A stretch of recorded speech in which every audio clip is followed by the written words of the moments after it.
Hello everyone.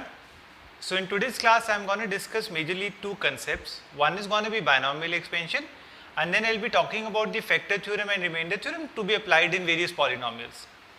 सबसे पहले बेटे बायनॉमियल एक्सपेंशन से स्टार्ट कर रहा हूँ, बायनॉमियल थ्योरम बोल सकते हो बेटे. बेसिकली अगर मैं बायनॉमियल एक्सपेंशन की बात करूँ तो it is given by p plus q raise to power n on generalized term. तो बेटे इसको थोड़ा सा याद रखना है. जो मेरा बायनॉमियल एक्सपेंशन होता है उसका expansion is nc0 p raise to power n q raise to power 0 then will have nc1 p n minus 1 q1 and so on and so forth. So basically देखो फर्स्ट टर्म में nc0 है, q की power 0 है और p की power n है. Second term में c1 है, q की पावर भी 1 है और यहाँ n minus 1 है.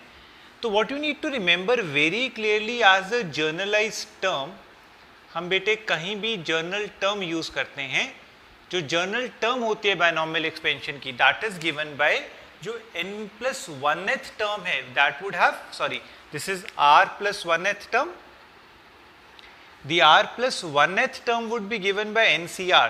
तो बेटे अगर थर्ड टर्म है तो r प्लस 1 में r2 है, वहां nc2 होगा, p की पावर n माइनस 2 होगी और q की पावर 2 होगी. वेरी इंपॉर्टेंट टू रिमेंबर, यहाँ पे जो बेस है वो ये r की पावर है और q और r की जो पावर का सम है वो हमेशा इक्वल्स टू n रहता है. n minus r plus r would be again n. तो कहीं भी देखो बेटे जो पार्ट्स का सम है वो इक्वल्स टू n रहेगा. कंफर्टेबल? इसको ऐसे याद करना है. अब इसके ऊपर कुछ जर्नल से क्वेश्चंस आते हैं, बहुत टफ नॉर्मली एग्जाम्स में नहीं पूछा जाता. तो कुछ जर्नल टर्म्स को लेके पहले बेसिक एक्सपेंशन होती है. सो उसके लिए we need to remember this very clearly. Comfortable? Okay, now what could be the questions that could be related in this. सबसे पहले देखो बेटे कुछ ऐसे क्वेश्चंस कई बार आ जाते हैं, वो कुछ ऐसा डाल सकते हैं. We have 2x plus 5x square raise to power 10 and let's say they'll ask me what would be the coefficient of x raised to power 14 in this figure. ठीक है. अब कभी भी किसी का कोफिशिएंट पूछा है या पूछा है कि कौन सी टर्म जो होगी उसमें कुछ ऐसा होगा, तो हम सबसे पहले बेटे इसकी जर्नल टर्म को लिख लेंगे. अब इसकी जो जर्नल टर्म है दैट मीन्स जो r प्लस 1th टर्म है that should have n C R. p बेटे यहाँ 2x है, raise to power 10 minus r हो जाएगी और बेटे मेरे पास 5x square should be raise to power r हो जाएगा. कंफर्टेबल? मैंने इसकी जर्नल टर्म लिख ली. अब बेटे मुझे निकालना है x रेज टू पावर 14. तो मैं यहाँ से ध्यान से देखूँ तो x की पावर क्या आ रही है 10 माइनस r, यहाँ से बेटे प्लस 2r हो जाएगी. So what I wanted is ये जो 10 माइनस r प्लस 2r है that is 10 plus r that should be equals to 14 और what I wanted was r should be 4. Comfortable?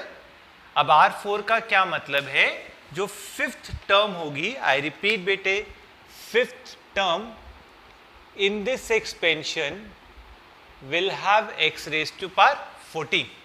सो अगर वो पूछता which term of this expansion, I would have said fifth term of this expansion would have x raised to power 14. Other way round बेटे उसने पूछा हुआ था coefficient.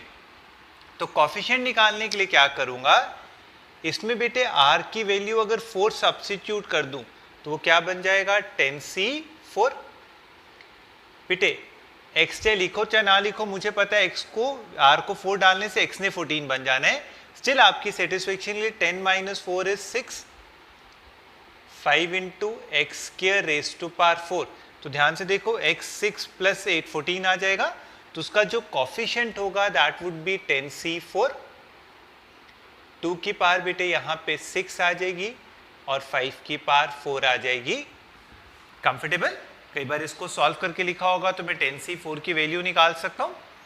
2 की power 6 into 5 raise to power 4 अगर निकालना हो तो कई बार बेटे इस तरह से दिया होगा 10c4 बेटे 2 into 5 is 10 which is 10 raised to power 4 into 2 square. तो बेटे मैं इसको ऐसे भी लिख सकता हूँ, this is 4 followed by 4 zeros into 10c4, और हो सकता है इसकी वैल्यू भी दी हो तो मैं इसको 10c4 को भी सॉल्व कर सकता हूं. Comfortable with the first point? Just have a look at it. Okay बच्चे, now looking at the second question. Second question कह रहे हैं 3x plus 7 by x square raised to power 12 and I need to go and find out the independent term. अब बच्चे independent term और the constant term that is independent of x का हुआ था. अब बेटे उसकी जो independent या constant term होगी वो constant term क्या होगी? बेसिकली constant term या independent of x का मतलब क्या है बच्चे? मुझे x की पावर क्या चाहिए? 0. फिर से अगर मैं ध्यान से देखूं तो इसकी जर्नल टर्म जो r+1 होगी वो क्या होगी? 12cr 3x raised to power 12 minus r into 7x. बेटे मैं इसको ऊपर ले जाके -2 लिख सकता हूं into r. तो यहां से देखो तो बेटे जो x की पावर बाहर आएगी वो क्या आ जाएगी? It would be 12 minus r. This would be -2r. And logically bete I wanted this power should be equals to 0. So be very clear with that. I wanted it to be independent of x. या मैं कह सकता हूँ मुझे constant term चाहिए, तो constant term का मतलब x की पावर 0 होनी चाहिए. We can easily understand r again turns out to be 4. फिर से r 4 है मतलब इसकी fifth term would be the constant term और would be independent of x. अब बच्चे अगर मुझे उस constant term की value निकालनी है तो मैं इसमें r को 4 सब्स्टिट्यूट कर दूंगा. Would be 12c4. 3 की पावर बेटे 12 माइनस 4 वुड बी 8. 7 की power would be 4. So that would be the constant term of this expansion. Obviously बेटे आप देख सकते हो r को 4 डालने से x खत्म हो जाएगा, कांस्टेंट टर्म बन जाएगी. So as simple as that, और कुछ नहीं करना है. बिल्कुल बेसिक से क्वेश्चन आते हैं ज्यादातर बायनोमियल में. तो we can find the value of a particular coefficient. Constant term का मतलब x की पावर 0 होना चाहिए. आई होप पहले दो क्वेश्चंस बिल्कुल क्लियर हैं. ओके बेटे, now what could be the another expected question in binomial. Another expected question in binomial is वो आपको कुछ ऐसे टर्म दे देंगे, कुड हैव 2 टर्म्स और 3 terms in between, and they commonly ask you what is the sum of all the coefficients of all possible powers of x. अब practically समझो बेटे, अगर इसमें रेज टू पावर 15 है तो will have 16 terms, 15c0, 15c1, 15c2. Logically अगर मैं उन सबको वैल्यू निकालने जाऊं और फिर वो 15c0, 15c1 with another powers of 2 and 3, it is not feasible to go and add them. तो प्रैक्टिकली एक बात समझनी है, जब भी मेरे पास ऐसा क्वेश्चन आ रहा है which is asking for sum of all coefficients, what does that means? मुझे हर एक expanded term में से x को remove करना है. So not only this, anywhere in algebra, अगर आपको कहीं भी ऐसा लगता है that you have to remove the variable and you have to limit down yourselves to coefficients, please make sure substitute x is equals to 1. बेटे बहुत clear सी बात होती है, अगर मैं x को 1 सब्स्टिट्यूट कर दूंगा तो x ऑटोमेटिकली हर एक टर्म में से हट जाएगा, सिर्फ उसका कोफिशिएंट बन जाएगा. आगे चल के बेटे आपके पास अलजेब्रिकल टर्म्स, क्यूबिक टर्म्स, ऐसा भी कुछ आएगा. ध्यान से देखो बेटे, अगर मैं इसमें x को 1 सब्स्टिट्यूट कर दूं तो मेरे पास बच क्या जाएगा? a प्लस बी प्लस सी. सो कहीं भी अगर मैं वेरिएबल को 1 सब्स्टिट्यूट कर देता हूं तो मेरे पास हमेशा क्या बच जाता है? sum of the coefficients of all possible terms. Comfortable? अब बेटे एक्सपेंशन में x को 1 सब्स्टिट्यूट करूं या यहाँ x को 1 सब्स्टिट्यूट करूं, फर्क नहीं पड़ेगा. तो this is the simplest of all question. सिर्फ याद रखना है जब भी सम ऑफ कोफिशिएंट्स की बात हो रही है तो मैं दोनों जगह x को 1 सब्स्टिट्यूट कर दूंगा. So my answer would become 2 + 3, that is 5 raised to power 15. So this is one of the simplest question. कुछ करना नहीं है, जब भी सम ऑफ ऑल पॉसिबल कोफिशिएंट्स पूछ लें तो सिंपल एक्सपेंशन में x को 1 सब्स्टिट्यूट कर दो, वो मेरे पास automatically sum of all coefficients दे देगा. Comfortable with the point? ठीक है, इसमें ज्यादा कुछ और है ही नहीं, it is very straight. Fine. इसी से रिलेटेड बेटे एक नेक्स्ट क्वेश्चन करा रहा हूं. ओके, नाउ कंसेप्ट क्या है बेटा? देखो कई बार मुझे ऐसा कुछ दिया होता है that they come with N expansion that we have to go and find the value of nc0, NC1, NC2 and so on till NCN. अब बच्चे इसमें एक छोटी सी बात को ध्यान में रखो. अगर मैं इसको ध्यान से देखूं और इससे रिलेट करने की कोशिश करूं तो व्हाट इज हैपनिंग इज मुझे यहां से ये रिमूव करना है, सिर्फ NC0 चाहिए. इसमें से इसको रिमूव करना है, सिर्फ NC1 चाहिए. तो फिर से अगर थोड़ा सा रिलेट कर सको तो क्या रहा है, मुझे NC0, NC1, NC2 कब मिलेगा, ये रिमूव कैसे होंगे. मैंने अभी कहा वेरिएबल रिमूव करने के लिए the only logic is we can substitute the variable as 1. तो अगर मैं P और Q दोनों को 1 सब्स्टिट्यूट करता जाऊं हर एक केस में, तो what would be left is NC0, NC1, NC2. P और Q दोनों को अगर मैं 1 और 1 सब्स्टिट्यूट कर दूं तो कहने say that would become 2 raised to power n. That is why beta this is the result that we have to remember. NC0, NC1, NC2 अगर ये सारे ले ली जाए तो इनका जो सम होता है वो 2 raised to power n होता है. This is used in permutation combinations also. So remember this very clearly. C here stands for combination. NC0, NC1 till NCn would always be equals to 2 raised to power n. Comfortable? इसी logic से बेटे अगर कुछ ऐसा पूछ लें, suppose ध्यान से देखो, कई बार कुछ ऐसा कहा होता है NC0 प्लस 3 इंटू, चलो NC0 नहीं लेते, let it be something like, कई बार ऐसा दिया होगा 12C0 plus 3 into 12C1 plus 3 square into 12C2 and so on till 3 raised to power 12 into 12C12. So, ध्यान से अगर थोड़ा सा फिगर्स को वॉच करो, मेरे पास बेटे पहले में 12C0 है, फिर 12C1, फिर 12C2, मतलब ये N12 है, 12C0 चाहिए, फिर 12C1 चाहिए, फिर 12C2 चाहिए. कंफर्टेबल? इसमें एक तरह से 3 की पावर 0 है, फिर 3 की पावर 1 है, फिर 3 की पावर 2 है. सो ध्यान से देखो तो एक तरह से Q पहले अगर 3 लिया तो 3 raised to power 0 आएगा. यहाँ पे Q 3 raised to power 1 है 12C1 के साथ, फिर 3 स्क्वायर है और लास्ट में 3 raised to power 12 है. और कुछ नहीं दिख रहा है तो दैट मीन्स मैंने P को क्या लिया हुआ है 1. सो बेटे थोड़ा सा बस समझना था, इस एक्सपेंशन में एक तरह से N12 है, Q जो है वो 3 है और कुछ दिख नहीं रहा, तो P की वैल्यू 1 है, 1 की कोई भी पावर लेते जाओ, मल्टीप्लाई करके वो खत्म होता जाएगा, 1 raised to power anything would be 1.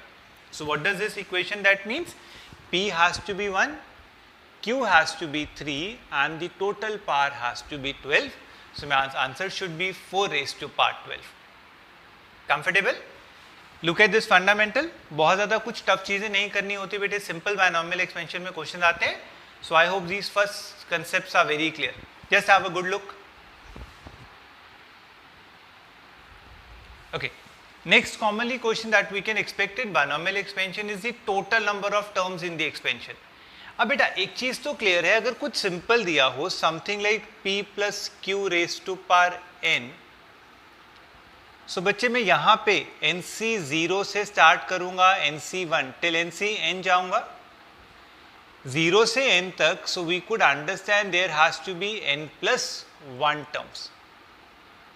तो अगर कुछ सिंपल दिया हो तो टोटल नंबर ऑफ टर्म्स अगर यहाँ 2 ही वेरिएबल्स हैं तो n प्लस 1 टर्म्स होंगी, उसमें ज़्यादा प्रॉब्लम नहीं है. ठीक है.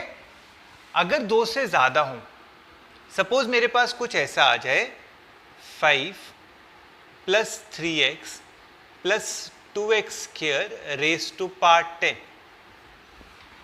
अब बच्चे पूरा एक्सपैंड करने जाओगे तो बहुत लंबा है. सो थोड़ी सी बात याद रख लो, जब मैं एक्सपेंशन करूंगा तो होगा क्या बेटे, मैं सबसे पहले इसकी पावर 10 दूंगा, इन दोनों की 0 0 दूंगा. हमेशा होता क्या है, इसकी पावर फाइनल में अगर a है 3x की पावर b ले लूं और 2x स्क्वायर की पावर c ले लूं, तो इसमें से ये जो सम है ये हमेशा इस n के इक्वल रहता है. ठीक है. अब इस केस में क्योंकि बेस में वेरिएबल सेम है तो मैं कह सकता हूं जब मैं इसको 10 0 0 डिस्ट्रीब्यूट करूंगा तो बेटा x की पावर तो 0 आ जाएगी, फिर इसको 9 देके 1 0 करूंगा तो x की पावर 1 आ जाएगी, फिर 9 0 1 दूंगा तो x की पावर 2 आ जाएगी। तो ज़्यादा टेंशन नहीं लेनी है, सिंपल समझो ऐसे केस में x की पावर 0 से स्टार्ट होके लास्ट में जब इसको 10 दूंगा तो x की पावर बेटे 20 आ रही है। व्हाट डज दिस मीन्स, यहाँ पे जो टोटल नंबर ऑफ टर्म्स हैं वो 0 से लेके 20 तक 21 टर्म्स हैं।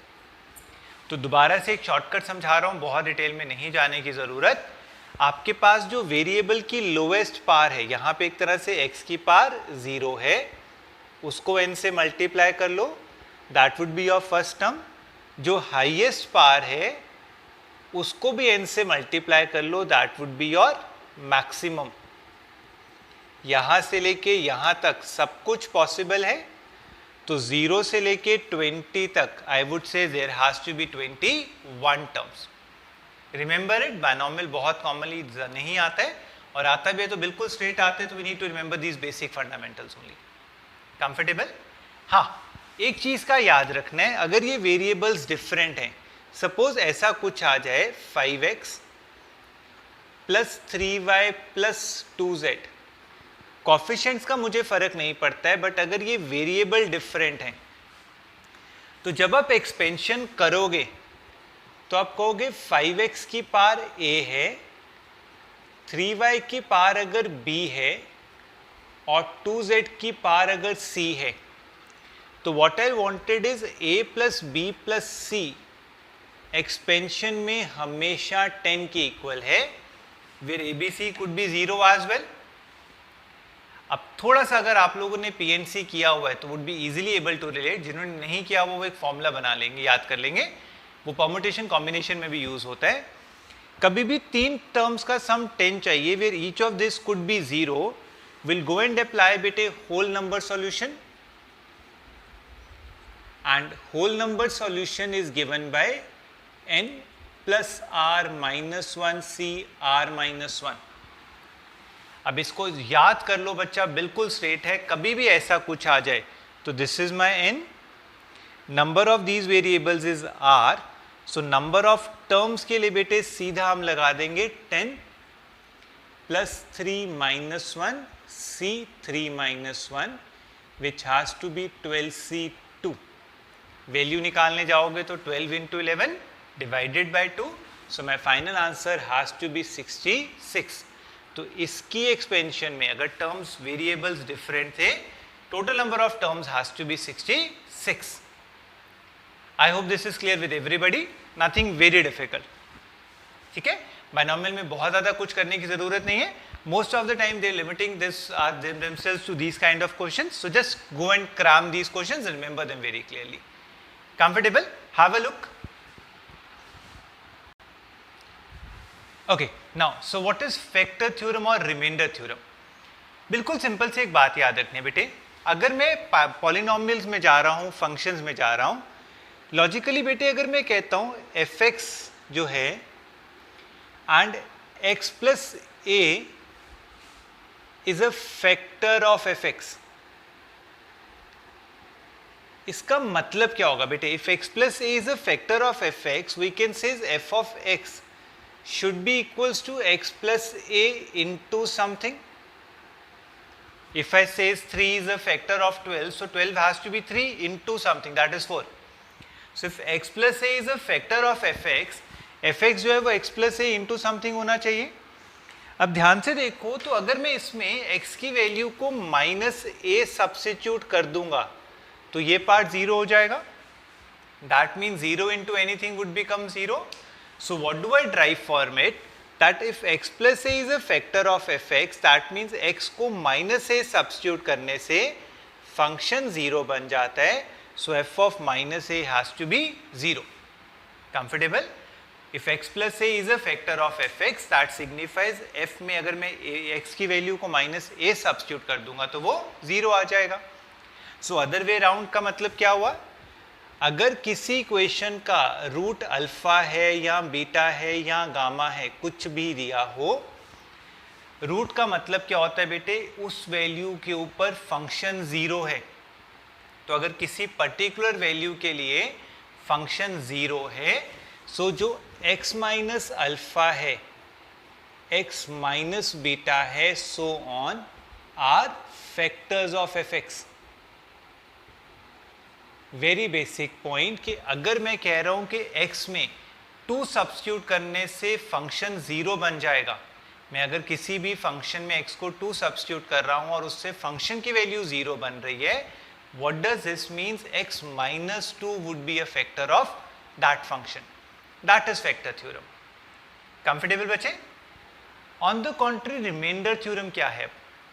रिमाइंडर थ्योरम कहता है कि अगर मैंने x को 2 सब्स्टिट्यूट किया, अगर उसकी वैल्यू ज़ीरो आ गई तो फैक्टर है, और अगर उसकी वैल्यू ज़ीरो नहीं आती है तो जो भी उसकी वैल्यू आती है that could be called as the remainder when it is divided by that factor. किस तरह से, उसके एग्जांपल लेते हैं। अच्छा, अब सपोज मुझे एक फंक्शन दिया हुआ है x cube plus 2x minus 5। अब अगर मुझसे पूछ लें if this function is divided by x plus 3, find the remainder. अब पूरा करने की बजाय what I will do is the, अगर मुझे इसे x प्लस 3 से डिवाइड करना है तो I will substitute x is equals to minus 3 in function. तो मैं एक तरह से बेटे f ऑफ माइनस 3 निकालूंगा, x को क्या डाल दूंगा, माइनस 3। माइनस 3 जब इसको सब्स्टिट्यूट करूंगा तो ये क्या बन जाएगा बेटे, माइनस 3 का whole cube plus 2 into minus 3 minus 5। This is minus 27 minus 6 minus 5 minus 38। अब बेटे ये माइनस 38 जो है that signifies the remainder when this function is divided by x plus 3. Comfortable बेटे? बिल्कुल सिंपल बातें समझा रहा हूं, कुछ बहुत टेक्निकल नहीं है। श्योर? अब इसको उल्टा भी अप्लाई किया जा सकता है। सपोज देखो मेरे पास क्वेश्चन ऐसा आ जाए, वो कहे fx is equals to x cube plus ax square plus 5x minus 1, ठीक है, और कुछ ऐसा कहा हो that x minus 2 is a factor of fx and this is let's say find a। Now इस क्वेश्चन को कैसे सॉल्व करूंगा, कोई टेंशन वाली बात नहीं है। अगर x माइनस 2 इसका फैक्टर है तो that signifies that f of 2 should be 0। x minus 2 अगर फैक्टर है तो x को 2 सब्स्टिट्यूट करने से 0 आना चाहिए। तो मैं सिर्फ फंक्शन में x को 2 सब्स्टिट्यूट कर दूंगा। आई will say 2 cube minus a into 2 square plus 5 into 2 minus 1, that should be equals to 0। So this is 8 minus 4a plus 10 minus 1 is 0। बेटे ध्यान से देखो तो ये 18 है, माइनस 1 इज 17, उधर जाके बेटे माइनस 17 हो जाएगा और a would turn out to be 17/4। Comfortable? बिल्कुल इजी। जैसे आप स्मॉल लुक, बहुत बेसिक है। ओके बेटे, now the next question could be something like this. It says fx दिया हुआ है और वो कह रहे हैं पहली तो बात it is divisible by x plus 1, ठीक है। अब इसका मतलब क्या है, अगर ये x प्लस 1 से डिविजिबल है तो यहाँ पे अगर मैं माइनस 1 सब्स्टिट्यूट कर दूंगा तो ये 0 होना चाहिए, क्योंकि x प्लस 1 से डिविजिबल था तो x को माइनस 1 सब्स्टिट्यूट करने से this should turn out to be 0। So मेरी पहली इक्वेशन क्या बन जाएगी बेटे, माइनस 1 का whole cube plus a into minus 1 का whole square plus b into minus 1 plus 5, that should be 0। इसको बेटे ध्यान से देखो तो ये a ही हो जाएगा, दिस इज माइनस b। ये बेटे माइनस 1 है प्लस 5 इज प्लस 4, उधर जाके would be minus 4। Comfortable? Second equation का मतलब क्या है बेटे, when it says leaves the remainder of 3 when divided by x minus 3। That means x को जब मैं 3 सब्स्टिट्यूट करता हूं तो ये जो बेटे रिमाइंडर होता है, this actually is the final value after substituting this. अगर मैंने x को 3 सब्स्टिट्यूट किया तो इसकी फाइनल वैल्यू 3 कैसे आएगी बेटे? f of 3 should be 3। So f of 3 जब मैं बनाऊंगा तो क्या बन जाएगा? 3 का क्यूब। बेटे मैं x को 3 सब्स्टिट्यूट कर रहा हूं, a इंटू 3 का square plus b into 3 plus 5 should be 0। Now this is 27 plus 5, 27 plus 5 बच्चे 27 प्लस 5 इज 32। यहां से बेटे ये 9a प्लस 3b है। ना ऑब्वियसली बेटे मेरे पास दो इक्वेशंस आ गई a और b की, मैंने साइमल्टेनियसली सॉल्व कर लूंगा। I could get the values of a and b respectively. Comfortable? तो कुछ बहुत टेक्निकल नहीं है। अगेन रिपीट, फैक्टर का मतलब क्या है? अगर x प्लस 1 फैक्टर है तो माइनस 1 सब्स्टिट्यूट करने से वो 0 बन जाएगा, और अगर रिमाइंडर दिया हो तो बेटे यहाँ से जो वैल्यू आ रही है मैं उसको सब्स्टिट्यूट करने से जो फंक्शन की फाइनल वैल्यू है that should be this remainder. Comfortable बेटे?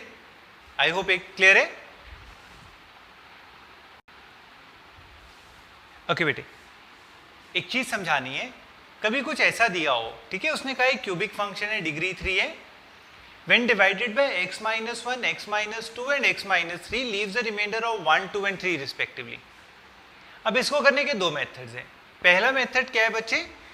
अगर मैं कहूं कि मैं x को 1 सब्स्टिट्यूट करूंगा यहाँ पे तो मेरा आंसर 1 आना चाहिए। तो इसमें 1 सब्स्टिट्यूट करने से क्या होगा? 1 plus a plus 1 x 1 plus b plus c should be 1।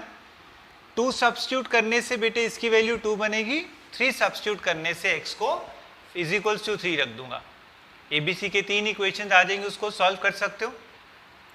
But कई बार ये और लेंथी हो जाएगा अगर ये 4 डिग्री इक्वेशन 5 डिग्री इक्वेशन में आ जाए। तो एक कॉमन सा क्वेश्चन है, याद रखना। लॉजिकली देखो बेटे, अगर मैं इसे x minus 1, x minus 2, x minus 3 से डिवाइड कर रहा हूं तो प्रैक्टिकली अगर तीनों से डिविजिबल हो जाता फंक्शन इसके इक्वल कब आता? जब ये तीनों से डिविजिबल है। लेकिन वो क्वेश्चन में कह रहे हैं जब उसने 1 सब्स्टिट्यूट किया तो 1 बचा। 1 सब्स्टिट्यूट करने से ये 0 होगा। 0 into anything would be 0। That means 1 substitute करने के बाद यहां मेरे पास 1 बचना चाहिए, तभी रिमाइंडर 1 होगा। 2 सब्स्टिट्यूट करने से ये सारे 0 हो जाएंगे, मतलब यहां 2 बचना चाहिए। 3 सब्स्टिट्यूट करने से ये 0 हो गया। 0 इंटू एनीथिंग वुड बी 0, तो यहाँ 3 बचना चाहिए। सो इनडायरेक्टली मैं क्या कहना चाहता हूँ, अगर मैं यहाँ x रख दूँ, सो ध्यान से देखो तो बेटे x को 1 रखने से ये 0 हो जाएगा। 0 इंटू एनीथिंग इज 0, तो फंक्शन ऑफ 1 1 होगा, फंक्शन ऑफ 2 2 बन जाएगा, फंक्शन ऑफ 3 3 बन जाएगा। तो एक चीज़ याद रखते हैं बेटे, जब भी मैं ऐसा कुछ कहूँ that f of 1 has to be 1, f of 2 has to be 2, f of 3 has to be 3, it could always be expanded in this format। अब आपसे कुछ भी पूछ लें, सपोज फंक्शन ऑफ 5 पूछ लें, तो मैं x को यहाँ 5 सब्स्टिट्यूट कर दूंगा, f of 5 आ जाएगा। कुछ भी और पूछा हो, we can solve this. So remember this shortcut, this rule. कभी भी कुछ ऐसा पूछ लें, so we'll always go and apply this remainder theorem this ways।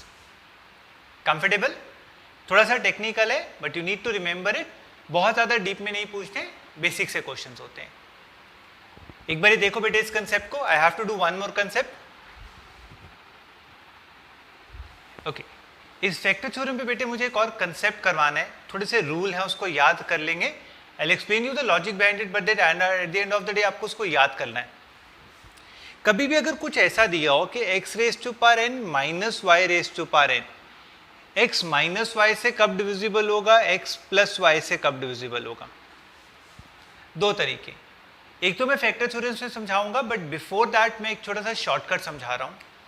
नहीं समझ आएगा तो बेसिक सोच लेना बेटे एक्स स्क्वायर एक्स क्यूब के पॉइंट ऑफ व्यू से।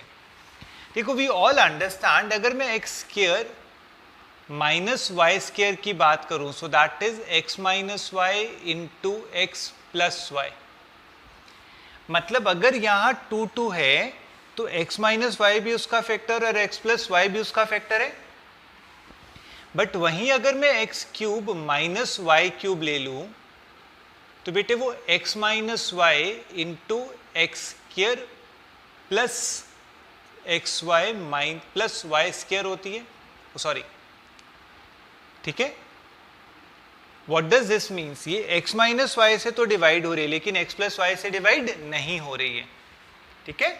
सो रिमेंबर इट, चाहे पावर इवन आए चाहे ऑड आए, ये x माइनस वाई से डिवाइड होगा, लेकिन x प्लस वाई से कब डिवाइड होगा, only for power is even.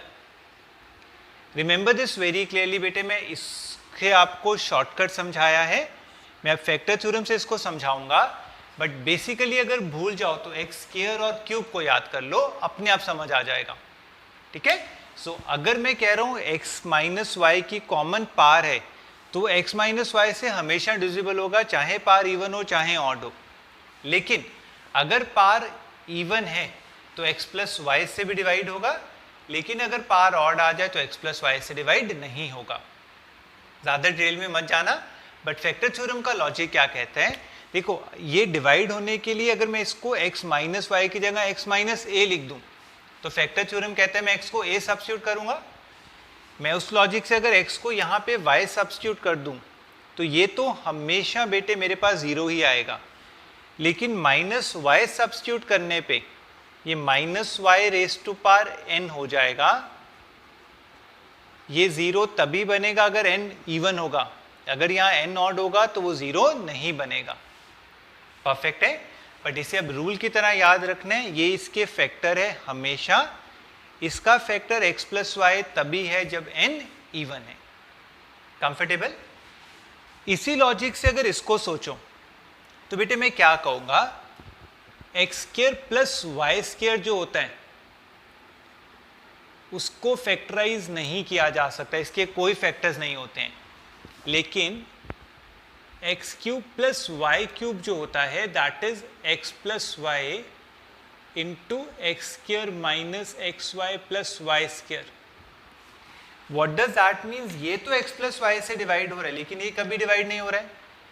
That means चाहे पावर इवन हो चाहे ऑड हो, ये कभी फैक्टर नहीं होगा, और ये फैक्टर कब होगा, only for n is odd.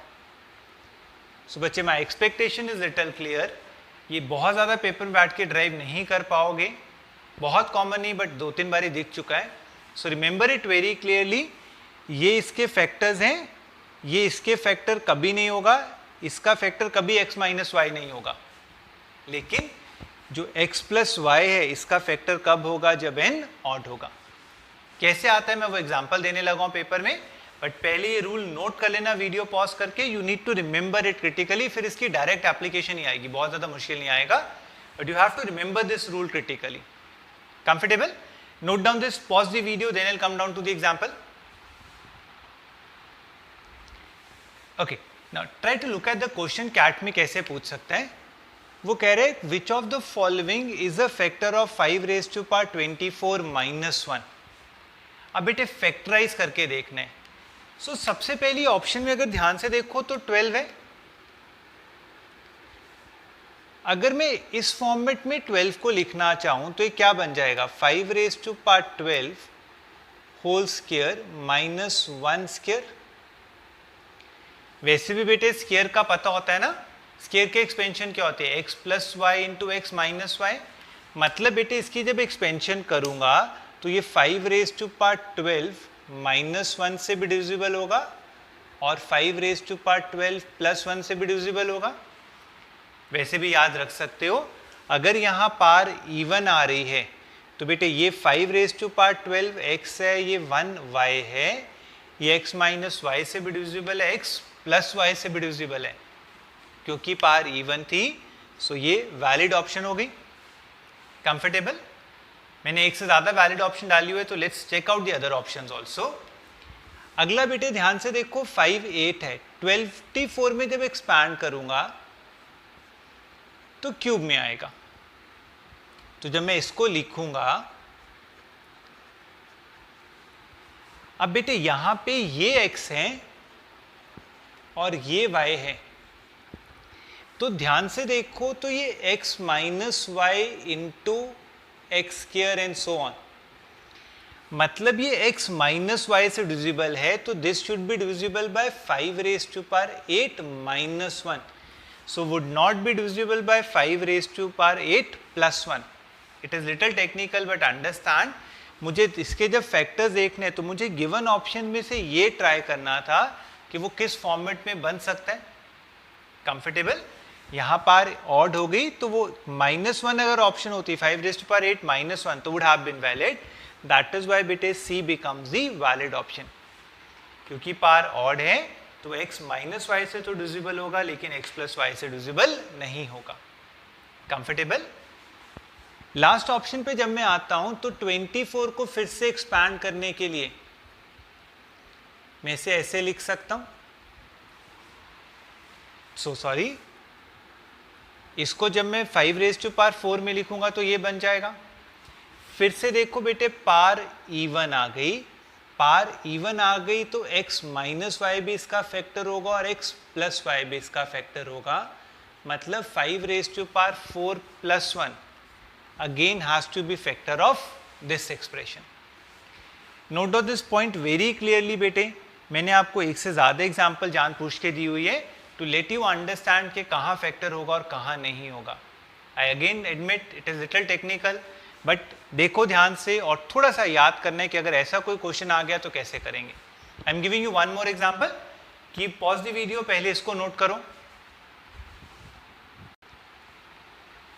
Okay, another problem almost on the same concept. सिर्फ यह पावर्स ना दे के बेटे मैंने वैल्यूज दी हुई हैं. अब जब मैं कहता हूँ which of the following divides 5 raise to power 12, again I means I need the factors of 5 raise to power 12 plus 1 की कोई भी पावर लिख दो, फर्क नहीं पड़ेगा बच्चे.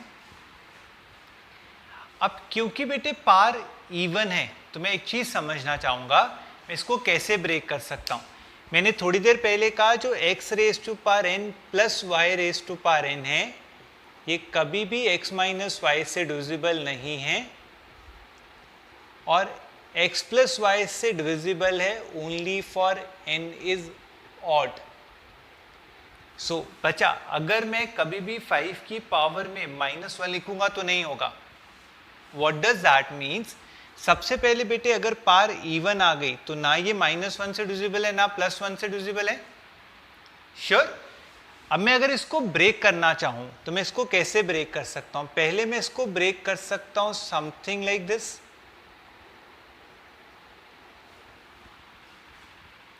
फाइन. अब ये x raise to power n plus y raise to power n है. 25 -1 से तो डिवाइड होगा ही नहीं ना बच्चे. बात को समझो, ये बेसिकली क्या है 5 स्क्वायर -1. तो ये 5 स्क्वायर -1 से तो डिवाइड नहीं होगा क्योंकि पार इवन है. x माइनस वाई से तो वैसे ही डिवाइड नहीं होना है. x प्लस वाई से भी डिवाइड नहीं होगा क्योंकि बेटे ये डिवाइड तब होता अगर n ऑड होता. ये बेसिकली 26 क्या है 5 स्क्वायर प्लस 1. इसका फैक्टर 5 स्क्वायर प्लस 1 नहीं हो सकता क्योंकि मेरी पार इवन है, जबकि x प्लस वाई उसका फैक्टर कब होगा जब n ऑड होगा. वहीं अगर मैं 5 रेज टू पावर 12 प्लस 1 को, क्योंकि यहाँ 125 के आसपास है, मैं 5 क्यूब में ब्रेक कर लूं तो बेटे ध्यान से देखो तो कुछ ऐसा बन जाएगा. परफेक्ट है. फिर से ध्यान से देखो तो पार जो आ गई वो क्या आ गई इवन. क्योंकि बेटे ये फिर से पार इवन आ गई है. What does that means? ना तो ये 5 क्यूब प्लस 1 से डिवाइड होगा क्योंकि और चाहिए, और 5 क्यूब -1 से तो डिवाइड वैसे नहीं होना था. ये -1 भी गलत हो गया, 5 क्यूब प्लस 1 भी गलत हो गया. ये मेरी सारी इनवैलिड ऑप्शंस हो गई. हाँ, बात को समझाने के लिए दे रहा हूं. अगर 626 ऑप्शन में होता, 626 क्या है 5 रेज टू पावर 4 प्लस 1. अब ध्यान से देखो बेटे, अगर 5 रेज टू पावर 12 प्लस 1 को 5 रेज टू पावर 4 में ब्रेक करूं तो यहां पे जो पार बन रही है वो ऑड है, क्योंकि ये पार ऑड बन रही है तो इसको सेटिस्फाई कर जाएगा. That means now 626 would become a valid factor. थोड़ा सा टेक्निकल है बट स्टिल आई एक्सपेक्ट कि एक बार इसको ध्यान से पढ़ो, वीडियो पॉज करो, दोबारा से देखो and try to figure out कि वो कहना क्या चाह रहे and remember it. Surely definitely beta, I'll be there for your doubts in the live class. You can always come and ask your doubts looking at after the video. As of now, thank you for the day.